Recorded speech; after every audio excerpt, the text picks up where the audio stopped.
internauta, a TV O Tempo faz hoje uma sabatina com o candidato do PT ao governo de Minas, Fernando Pimentel, que está à frente da coligação Minas pra Você. Esta entrevista é transmitida pela TV O Tempo e será publicada também nas páginas dos jornais O Tempo e Super Notícia. Participam da sabatina a editora de política do jornal O Tempo, Carla Crift, a editora de cidades, Marina Schettini, e o redator do portal O Tempo, Ricardo Correia.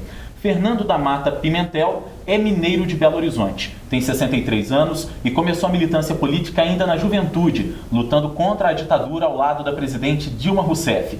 Foi preso no Rio Grande do Sul, torturado e mantido isolado por 9 meses numa cela sem janela. Cumpriu parte da pena também em Juiz de Fora e na capital mineira. Após ser libertado, Pimentel retomou os estudos e cursou economia na PUC Minas. Aos 27 anos, tornou-se professor da UFMG. Foi presidente do Conselho Regional de Economia e, em 1993, assumiu a Secretaria Municipal da Fazenda de Belo Horizonte na gestão de Patrus Ananias. Na gestão Célio de Castro, foi secretário de Planejamento no primeiro mandato.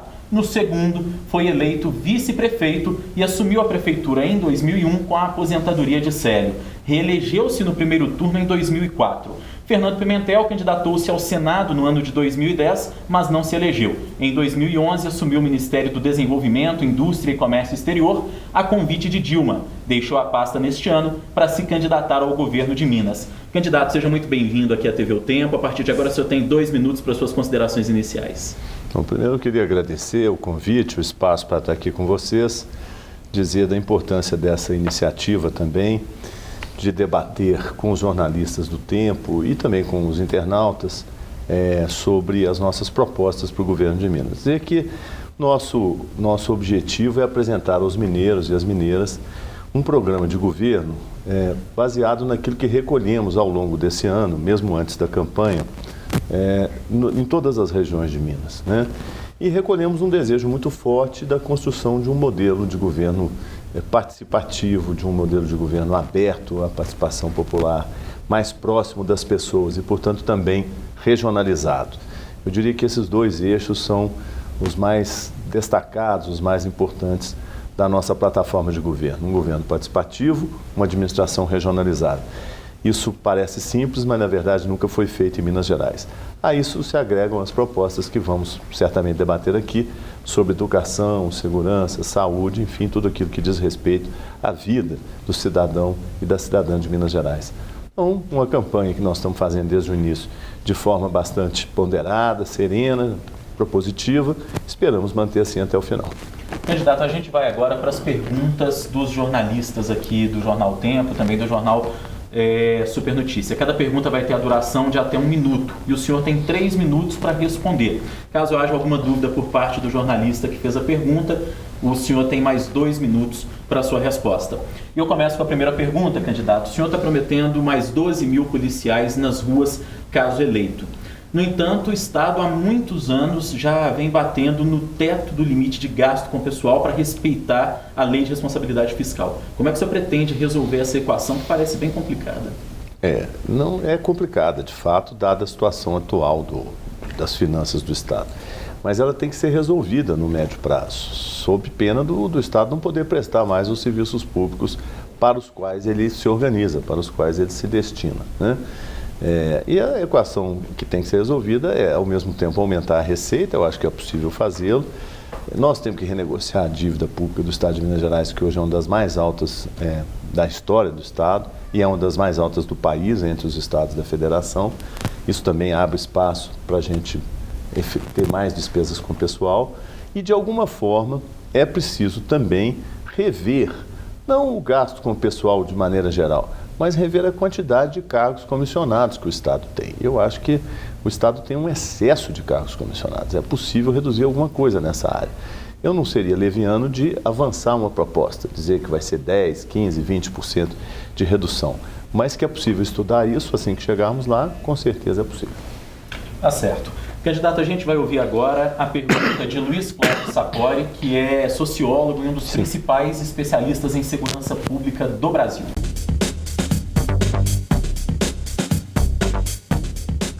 O crescimento da violência em Minas Gerais é um fato notório, tanto de homicídios, mas principalmente dos roubos, né? Um crime que mais atormenta hoje a população das cidades mineiras. Para lidar com esse problema, conforme os candidatos têm dito na campanha, eu diria até de maneira correta, é fundamental aumentar o contingente das polícias, principalmente da polícia militar, né? Polícia na rua é importante para combater o crime e me parece que os três candidatos estão cientes disso. Mas há uma questão problemática que Minas Gerais tem que enfrentar, que eu acho que o próximo governador vai ter que lidar. O regime de aposentadoria hoje das polícias militar e civil de Minas, ele é muito generoso, principalmente da polícia militar.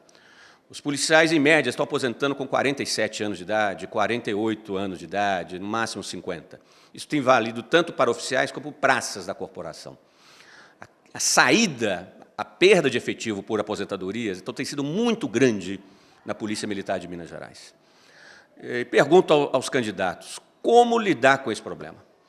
Como evitar essa saída tão precoce de um policial que vai para a reserva, numa idade ainda muito útil, muito produtiva, onde ele poderia ainda contribuir muito no combate ao crime para a sociedade mineira. Então, como, de alguma maneira, reverter esse problema, ou como enfrentá-lo para os próximos anos, considerando que nós precisamos de mais polícias na rua? 3 minutos para a sua resposta, candidato. O Sapori tem razão quando ele diz que essa é uma questão que afeta as finanças do Estado, porque força a você ter um gasto maior. Mas eu considero que o Instituto da Aposentadoria, com menos tempo de serviço para os policiais, especialmente para os policiais militares, é justo, é correto. Existem profissões em que a sociedade tem que beneficiá-las com algum tipo de incentivo maior, e uma delas é a de polícia. O policial corre risco, desde a hora que ele começa a escola, enfim, o treinamento dele para capacitação de policial, até o último dia da vida dele, porque depois que ele termina a carreira, ele continua correndo risco, dependendo da atuação que ele teve e do tipo de problema que ele enfrentou enquanto estava na ativa. Então, eu acho justo, nós não vamos alterar o Instituto da Previdência e da Aposentadoria dos policiais militares. Isso está mantido. Inclusive, tem lei federal nesse sentido, já reconhecendo esse benefício, digamos assim. Aposentadorias diferenciadas são justas para determinadas profissões. Agora, eu acho que é possível manter na ativa por mais tempo, desde que você remunere adequadamente o policial militar que já poderia se aposentar. A remuneração atual, que está previsto, é insuficiente para mantê-los lá. Nós temos que discutir com eles, com a categoria, com os oficiais, evidentemente com o comando da Polícia Militar, alguma forma de reajustar essa remuneração para que o policial fique mais tempo, porque é mais barato mantê-lo lá, ainda que pagando um pouco mais, do que formar um novo policial. O senhor teria ideia de números em relação a isso, candidato? Não tenho ideia precisa, infelizmente nós não temos dados, né? Espero tê-los assim que chegar ao governo, se lá chegar. Mas nós não temos dados. Agora, eu acho que é perfeitamente possível nós estudarmos um mecanismo que retenha por mais tempo, né? Evidentemente com a remuneração adequada, justa, mas não alterar a aposentadoria. Isso aí nós não vamos fazer de maneira nenhuma. Nós vamos agora para a primeira pergunta, então, da editora de Cidades, do jornal O Tempo, Marina Schettini. Por favor, Marina. Candidato, o senhor pretende mudar a forma como é calculado o piso salarial dos professores, deixando de incorporar os benefícios como é feito hoje? Essa é a grande reivindicação dos professores, né, Marina? E eu acho justíssima essa reivindicação. Porque, de fato, os professores de Minas não recebem o piso na sua totalidade. A forma como ele é calculado aqui, eles separam, eles juntam o tal do subsídio, que é a soma de todas as vantagens, com o salário, e essa soma eles dizem que é o piso. E os professores se revoltam com isso, porque, de fato, o que eles entendem, e eu acho que corretamente, é que o piso é o salário. E o subsídio, que são as vantagens que foram auferidas ao longo da carreira, né, por tempo de serviço, por aperfeiçoamento, teria que ser uma outra remuneração separada. Eu acho justo. E vamos trabalhar para pagar o piso da forma como os professores entendem que é o piso. Agora, isso não poderá ser feito de maneira nenhuma de uma hora para outra, né? O Estado não tem dinheiro para isso, né? Então nós vamos levar algum tempo. E esse tempo terá que ser estabelecido de acordo com as finanças, com o orçamento que a gente encontrar, negociando sempre com a categoria, né? Isso eu já me comprometi com eles, eu acho que nós vamos ter uma tarefa grande nesse sentido, mas eu acredito que é absolutamente necessário fazer isso se a gente quiser uma educação de qualidade em Minas Gerais. Hoje ela não existe. Falar que tem educação de qualidade, pagando o salário que se paga aos professores, é mentir para o povo mineiro. E o povo sabe disso. Então nós vamos ter que recuperar o piso. Pode ser que não leve, que não possa ser feito de imediato, que leve algum tempo, mas que nós vamos fazê-lo, vamos. A gente vai agora para a primeira pergunta da editora de política do Jornal Tempo, Carla Crift, a sua pergunta. Exato. Até 2015, o governo do estado vai ter que resolver uma situação que é a dos 78 mil servidores que perderam a estabilidade por causa da inconstitucionalidade da Lei 100. Por outro lado, neste momento está em tramitação na Assembleia Legislativa uma proposta de emenda constitucional que propõe o retorno desses servidores nos moldes semelhantes à Lei 100. Portanto, deve ser também declarado inconstitucional. No entanto, os servidores apoiam essa proposta porque volta com a estabilidade, com a condição de estatutário. Se o senhor for eleito, como é que o senhor vai resolver a situação? Eles voltam a ser contratados ou não? Olha, você falou corretamente, né, o diagnóstico do problema. Né? Esse problema foi causado por a meu juízo, uma enorme irresponsabilidade do governo do estado. Quando aprovou a Lei 100, sabia-se que ela era inconstitucional, ela foi aprovada, durou 5 ou 6 anos e finalmente o Supremo Tribunal, numa decisão inclusive extremamente dura com os governantes da época, é só ler o voto da ministra Carmen Lúcia, que está lá com todas as letras, não sou eu que estou dizendo que foi responsável, é a ministra do Supremo Tribunal que registrou isso no seu voto, enfim, revogou a lei, né? E agora nós temos esse problema. Eu acho que uma solução como essa, de fazer uma emenda à Constituição Estadual, que vai ser considerada inconstitucional dentro de algum tempo, não é uma solução. Isso é mistificar e aumentar a aflição desses servidores que estão a descoberto. Nós temos que achar um caminho, né? Eu não tenho uma solução no bolso de colete. Eu acho que nós vamos chegar ao governo, se chegarmos, devemos procurar imediatamente o Supremo Tribunal Federal, conversar com os ministros do Supremo, ver se é possível, na decisão da ministra, que não é dela, é do Supremo como um todo agora, né? Agregar mais algum tempo, retardar um pouco o prazo que foi colocado ali de 1 ano para demitir todo mundo, e nesse meio tempo nós acharmos um caminho. É muito difícil achar um caminho que trilhe pela ilegalidade outra vez, que aliás nem é caminho, né? Então não vamos nos iludir com isso. Nós vamos ter que fazer um concurso, vamos tentar pontuar diferente para que os servidores que estão incluídos nisso possam ter algum tipo de acesso mais facilitado. Vamos providenciar para que ninguém nesse período fique fora dos quadros do Estado e, portanto, perca a sua remuneração, mas nós não vamos fantasiar e prometer ilusões para daqui a 3, 4 anos os professores ou os servidores da educação estarem de novo na Rua da Amargura em função de responsabilidade de governos. Isso nós não faremos. Alguma questão, Carla? Ok, ficou esclarecido. Candidato, ainda falando de funcionalismo, a gente vai para uma pergunta de um internauta que mandou, o Valfrido Antônio. Aliás, a gente aproveita para agradecer a participação do internauta nessa série de sabatinas que o Jornal Tempo e o Jornal Super estão produzindo. E a pergunta é a seguinte, vem do Valfrido Antônio. O governo de Minas tem milhares de cargos de recrutamento amplo. A maioria desses cargos indicada sempre por padrinhos políticos. Outros milhares de servidores efetivos, segundo o nosso internauta, aguardam uma oportunidade. Como o senhor pretende administrar isso? Olha, Valfrido, eu falei desse assunto agora há pouco na resposta a uma outra questão. E concordando um pouco com o que você disse, o Estado, a meu juízo, tem cargos demais comissionados, né? Cargos de recrutamento amplo, como você mencionou. Certamente será possível reduzir um pouco isso. Agora, eu não tenho essa dimensão. Eu não posso ser precipitado de dizer um número, um percentual agora. De toda maneira, o que eu quero manifestar é a minha decisão, minha convicção de reduzir o que for possível desses cargos, primeiro. Segundo, trabalhar sempre que possível com servidores de carreira. Nós fizemos isso na Prefeitura. Quando eu fui prefeito, os cargos de recrutamento amplo da Prefeitura, 2/3 eram ocupados por servidores de carreira. Aliás, eu acho que é lei municipal. Na época, nós fizemos uma lei que ficou lá consagrada e até hoje creio que é assim. Eu acho que é justo isso. Ter uma margem para recrutamento amplo também é bom, para oxigenar a máquina pública, para você poder trazer técnicos com experiências de outras atividades para dentro dos funcionalismo público, isso é bom também. Então nós não devemos ser sectários a ponto de eliminar essa possibilidade, mas reduzi-la sim, e sempre que possível privilegiar o servidor de carreira.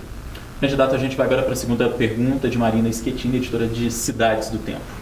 Candidato, o senhor é a favor dos clássicos com torcida única ou com apenas 10% da torcida visitante?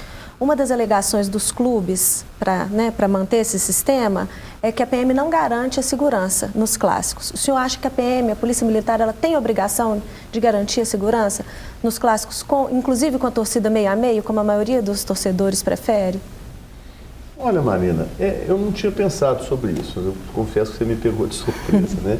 Eu gosto muito de futebol, vou ao campo sempre e devo confessar a você e aos nossos espectadores aí que me causa muita surpresa essa regra nova de só ter uma torcida no campo. Eu acho isso uma coisa esquisita. É como se você, sabe, assim, na verdade não tem torcida, porque é torcida única, né? Então, a mim me parece mais justo e mais correto que a gente consiga organizar um esquema para que as duas torcidas tenham acesso igual ao espetáculo, seja o mando de campo de um time ou de outro, que todo mundo tenha acesso ao estádio. E claro, é a obrigação da polícia militar no caso, dar segurança, né? Isso passa também por campanhas educativas, por um trabalho preventivo junto às chamadas torcidas organizadas, né? Mas que é possível fazer isso? Claro que é. A solução de torcida única, eu diria que é uma solução fácil, é eliminar o problema, né? Se não, vamos eliminar. A gente deixa fora uma torcida, só coloca uma, e aí o torcedor do outro time fica privado de ver o seu time jogar. Eu não acho justo, não. Acho que a gente tem... Pode ser que não se consiga também fazer nada de imediato, porque não se está preparado para isso, mas nós devemos colocar como objetivo de médio prazo voltar a ter as duas torcidas em campo, como tem no mundo inteiro, né? É assim. Por que aqui tem que ser diferente? Ainda em relação a essa questão levantada pela Marina, candidato, eu faço a seguinte pergunta. A PM, após os incidentes do clássico do último domingo, com torcedores do Cruzeiro e do Atlético, se disse favorável à extinção de algumas das torcidas organizadas que protagonizaram aquela confusão no Mineirão. O senhor é a favor da extinção das torcidas organizadas? O senhor acha que, de fato, elas prejudicam o bom futebol e a segurança do torcedor de bem nos estádios? Não, eu não sou a favor da extinção da torcida organizada. Eu acho que a torcida organizada dentro de regras, seguindo o critério adequado, se aquilo é uma atividade de entretenimento, uma atividade lúdica, não tem problema nenhum, né? Agora, transformar aquilo numa máfia, como às vezes a gente vê, aí não, mas isso é obrigação da polícia. A polícia, e não só a militar, mas especialmente a polícia civil, que hoje está extremamente desestruturada, desequipada e desmotivada para fazer o seu trabalho. Nós vamos ter que recuperar a polícia civil para isso, mas ela tem que investigar, tem que acompanhar. Os episódios mais graves de torcida organizada na história do futebol foram na Inglaterra. E todos aqui se lembram disso, né? Os hooligans, né? E foram investigados a fundo pela Scotland Yard e as torcidas foram separados, os indivíduos, os delinquentes que frequentavam essas torcidas foram punidos, presos, e nem por isso as torcidas foram extintas, elas existem, né? Então eu acho que a gente não deve confundir, para falar como os gregos, né? A nuvem por Juno, né? Tomar a nuvem por Juno. Não vamos acabar com as torcidas organizadas, mas vamos fazer com que elas sigam a regra, sigam a lei. Eu acho que é possível fazer isso.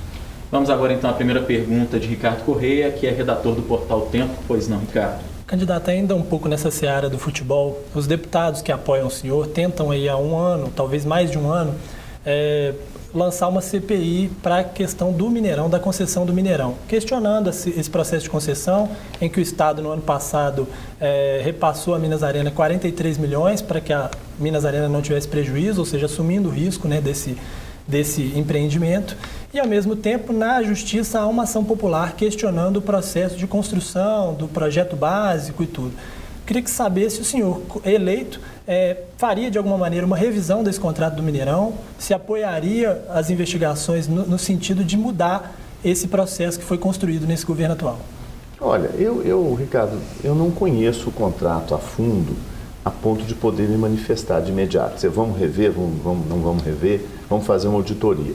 Eu acho que se há suspeita, se há, indagações sobre ele, deve ser aberto, né?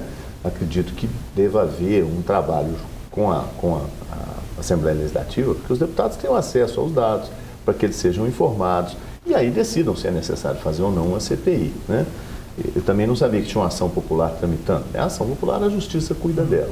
Eu acho o seguinte, o estatuto, o instituto, digamos assim, das PPPs, é um instituto muito novo no Brasil, né? e relativamente pouco usado. Agora ele está sendo mais usado. Minas até foi pioneira nessa questão e talvez por isso tenha alguma estranheza nesses contratos iniciais, que eu realmente não conheço. O Brasil agora está usando, o governo federal está usando em larga medida as PPPs, é um bom instrumento. Nós devemos deixar sempre muito transparente esses contratos, porque como é um instrumento que vai ser muito utilizado daqui para frente, quanto mais transparência e quanto mais certeza a sociedade tiver sobre essa modalidade de licitação, de contratação, melhor é para nós, né?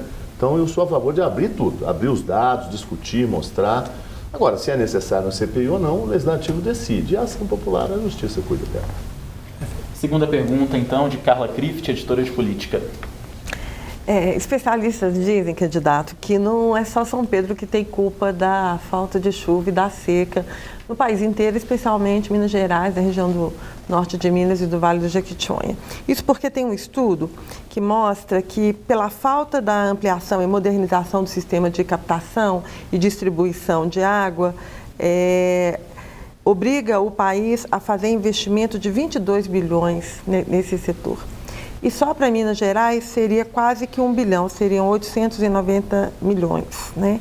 Então a pergunta é a seguinte, nós vamos conseguir, se o senhor for eleito, Minas Gerais vai conseguir resolver esse problema? Haverá recursos para estes investimentos? E aí eu vou aproveitar para já fazer uma pergunta que é relativa, que é o seguinte, essa região que sofre muito com a seca, norte de Minas e o Vale do Jequitinhonha, terá alguma atenção especial, mas eu digo o seguinte, essa atenção especial em termos de incentivos fiscais, em termos de estímulo à economia? São duas perguntas, hein, cara? Não, mas eu sempre terei os 2 minutos a mais, né? Se for necessário. Mas eu queria abordar isso, Carla, eu acho muito, muito relevante, muito grave o que você falou. Na verdade, o tema da água é um tema fundamental para nós brasileiros, bom, para o mundo em geral, mas para nós brasileiros e para Minas Gerais em especial, né? Nós estamos correndo o risco de virar a caixa d'água seca do Brasil. Tinha aquela história que Minas é a caixa d'água do Brasil, vai virar a caixa d'água seca. Vocês mesmos noticiaram aí as nascentes do São Francisco secando pela primeira vez, me parece, pelo menos na história recente, ninguém nunca havia reportado isso, mas esse não é o mais grave problema, até porque o rio tem afluentes e é que os outros rios também estão assim. Eu viajei, estou viajando muito por Minas, eu estou muito impactado com o que a gente está vendo. Não é só no norte, não. No sul também, aqui em Divinópolis, a bacia do rio que abastece Divinópolis está praticamente esgotada por erros sucessivos, tanto no processo de captação, quanto no tratamento inadequado ou não feito de esgotos que poluem o rio e você não pode captar abaixo de um certo ponto. A situação é muito ruim em Minas Gerais desse ponto de vista e eu não vi nesses anos todos um esforço verdadeiro do governo do estado, seja da Copasa ou fora dela, para suprir Minas Gerais de um plano de manejo de águas. Lá em cima no norte, de um plano de convivência no semiárido, porque não é combater a seca, é conviver com regimes de pouca chuva, que lá é permanente, né? Isso não foi feito. Em 12 anos nós não vimos isso acontecer. A única coisa que foi feita foi a criação de um braço da Copasa, a tal Copanor, cuja sede é em Belo Horizonte e que pouco fez pelos municípios de menos de 5 mil habitantes, que era o objetivo dela. Nós vamos ter que pactuar isso entre nós, buscar recursos do governo federal. Eu quero até antecipar aqui, dizer que eu já conversei sobre isso com a presidenta Dilma. Imagino que ela reeleita vai ter uma atenção muito grande para isso. E esse vai ser um problema grave do Brasil no próximo mandato. Quando ele põe 2 minutos, falta 2 ou já tem 2? Já tem 2 minutos a resposta, candidato. Tá certo. Desculpe, porque eu me confundi. Mas é um problema muito grave. Nós, em Minas, temos 37 comitês de bacias hidrográficas, que é uma organização interessante, porque você mobiliza os municípios e as comunidades em torno dos rios que servem aquela região. Mas os comitês têm pouca autonomia, os comitês não têm estrutura adequada para agir, eles são instrumentos que não estão servindo para a finalidade deles. Nós temos que reforçar os comitês, nós temos que discutir com a Agência Nacional de Águas a questão das outorgas, tanto para captação quanto para utilização da água.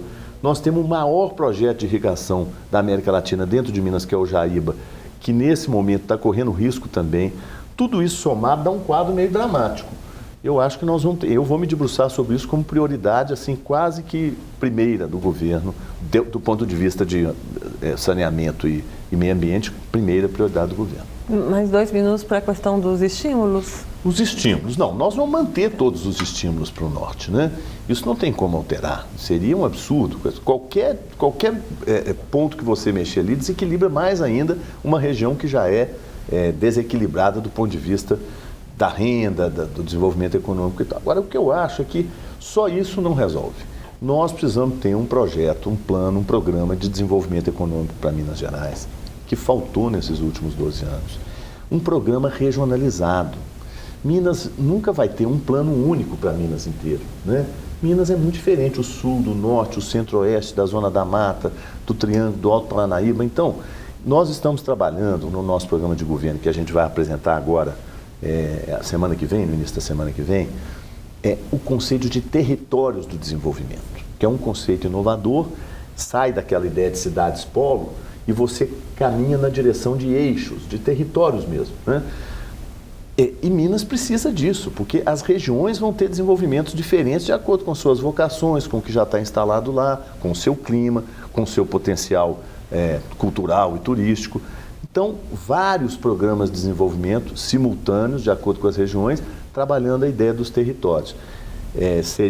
Os 2 minutos não dá para eu explanar melhor isso, mas só para o internauta não ficar curioso, nós vamos ancorar isso muito fortemente nas universidades federais que existem hoje em Minas, são 11, e nos institutos federais de educação tecnológica, os IFETs, que são 6. Então, 17 grandes instituições de porte, com pesquisa, com extensão, com ensino universitário de qualidade, que estão aqui dentro de Minas e até hoje não foram usadas para alavancar desenvolvimento econômico. Nós vamos fazer.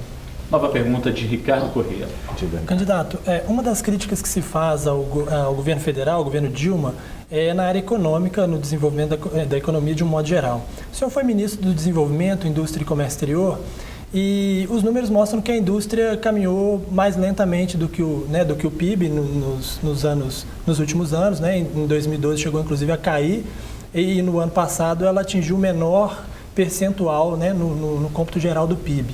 Ao mesmo tempo, a balança comercial brasileira, embora no primeiro ano que o senhor foi ministro teve o melhor desempenho em 4 anos, nos anos seguintes, em 2012, foi o pior resultado em 10 anos, e em 2013, também, novamente, o pior resultado em 10 anos, pior, inclusive, que o do ano anterior. Eu pergunto se, de alguma maneira, coloca em questão o sucesso das políticas adotadas pelo senhor no comando do Ministério do Desenvolvimento Econômico? Não, Ricardo, veja, pena que o tempo é curto para a gente falar de tanta coisa, mas eu te diria o seguinte: primeiro, nós temos um problema que tem sido, de certa forma, subestimado pela sociedade brasileira, por todos nós, não é culpa de ninguém em especial. A crise econômica mundial é muito séria. De alguma forma nós desconhecemos isso. E agora ela está chegando até nós, né?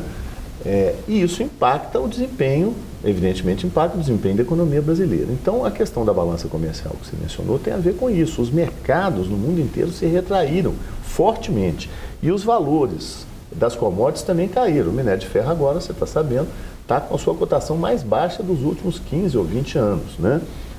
Isso nos impacta muito fortemente, de um lado. De outro, a questão da indústria que você abordou é correta, mas a indústria, no mundo inteiro, ela tende a diminuir a sua participação nos produtos internos dos países, porque o setor de serviço é que está se expandindo mais, né? Crescendo com mais velocidade.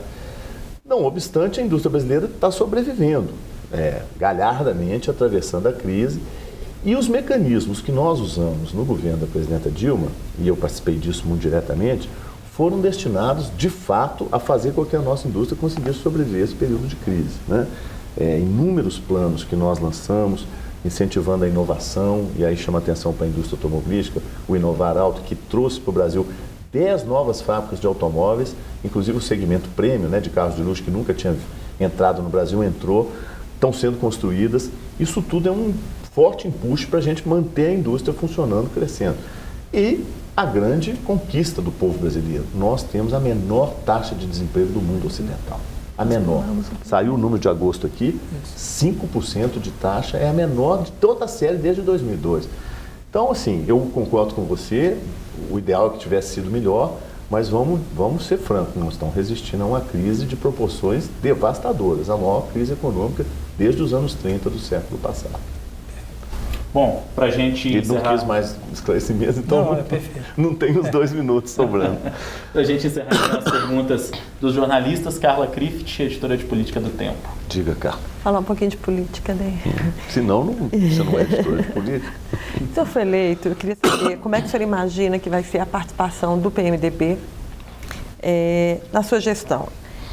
Hoje a gente sabe que o PMDB é o parceiro principal do governo federal, tem uma relação de apoio, mas a gente também sabe que essa relação tem altos e baixos e ela é quase sempre condicionada ao atendimento da demanda do partido ou não, né?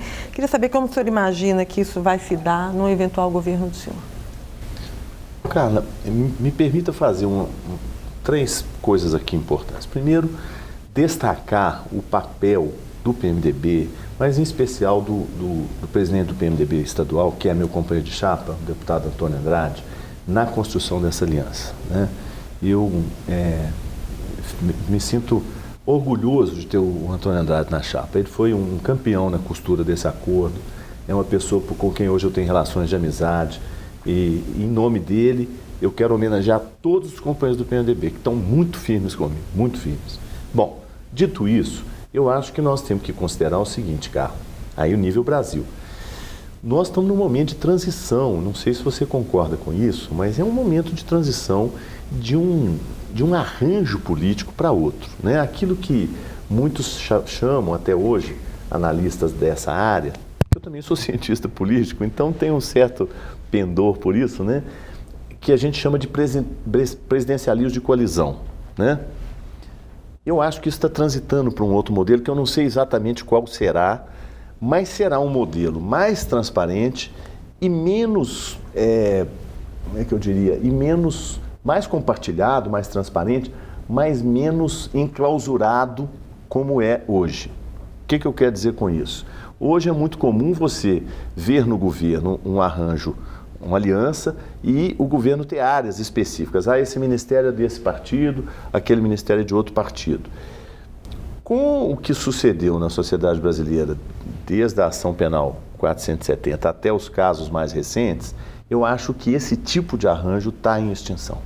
Nós não vamos ter isso mais. E vai ser muito bom que não seja assim, né? Áreas definidas, aqui manda tal partido, ali manda tal partido. Isso é muito ruim para a política brasileira, é muito ruim para a administração pública. Então, como nós estamos na transição, e Minas sempre é inovadora, eu acho que em Minas nós não precisamos fazer desse jeito. É claro que todos os partidos serão ouvidos, todos terão sua presença no governo, mas nós não vamos montar um governo com feudos do PT, do PMDB, sem loteamento. É possível fazer isso, né? Escolher bons quadros técnicos, pegar boas listas, até de partidos ou de forças políticas que não integraram a nossa coalizão.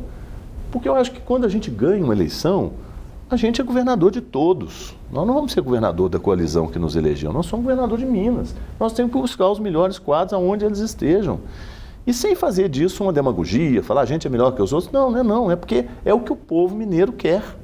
Acho que é só por isso que a gente avançou ao ponto que avançamos.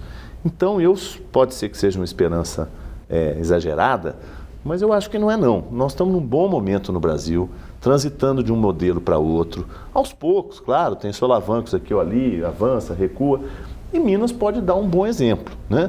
Minas pode avançar, quem sabe, na nossa gestão, se formos eleitos, para uma situação nova, que não tenha esse tipo de feudo, que eu acho que já não é mais compatível com o desejo do povo de Minas. Desculpe pelo tempo.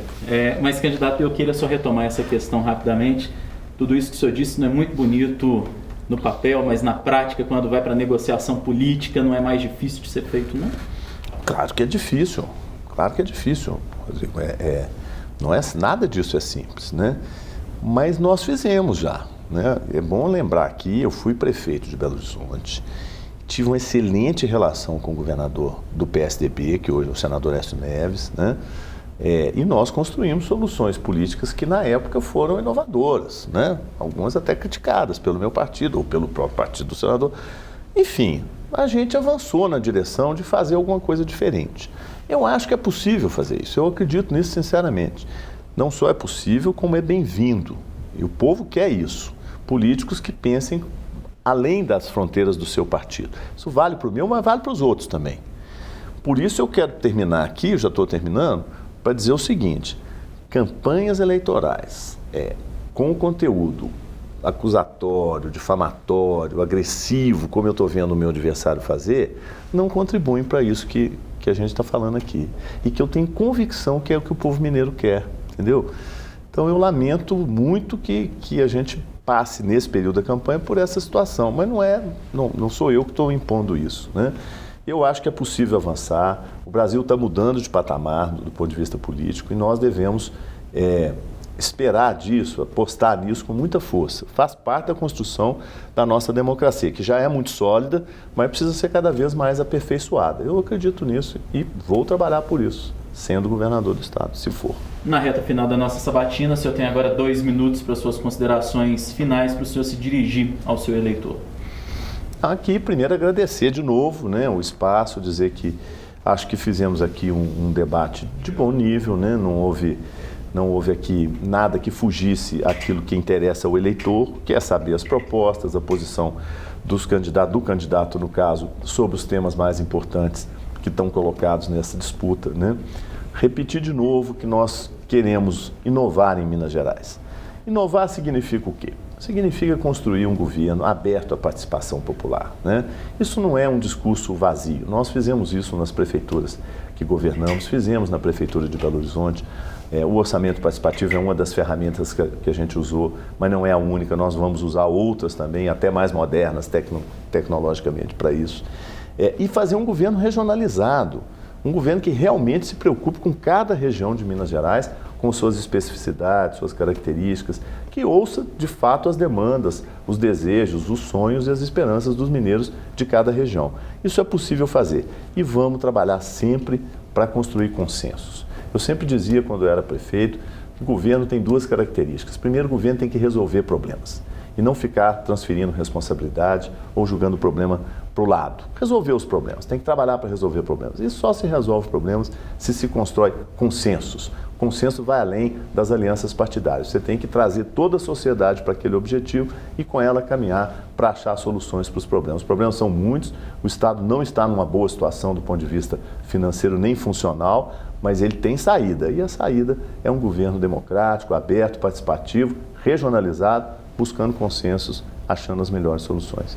Vamos ter uma boa eleição dia 5 de outubro e espero que a gente traga para essa proposta que não é minha, mas é do povo de Minas Gerais, o maior número possível de votos e possa compartilhar a tarefa de governar Minas Gerais com o povo de Minas. Obrigado pela presença, boa sorte para o senhor nessa reta final da campanha. Obrigado a vocês. A TV O Tempo apresentou a sabatina com o candidato do PT ao governo de Minas, Fernando Pimentel. Fique ligado na nossa programação neste período de campanha. O Portal Tempo traz uma cobertura especial das eleições. Nas páginas dos jornais O Tempo e Super Notícia, você também tem todo o noticiário político e as repercussões dos últimos acontecimentos.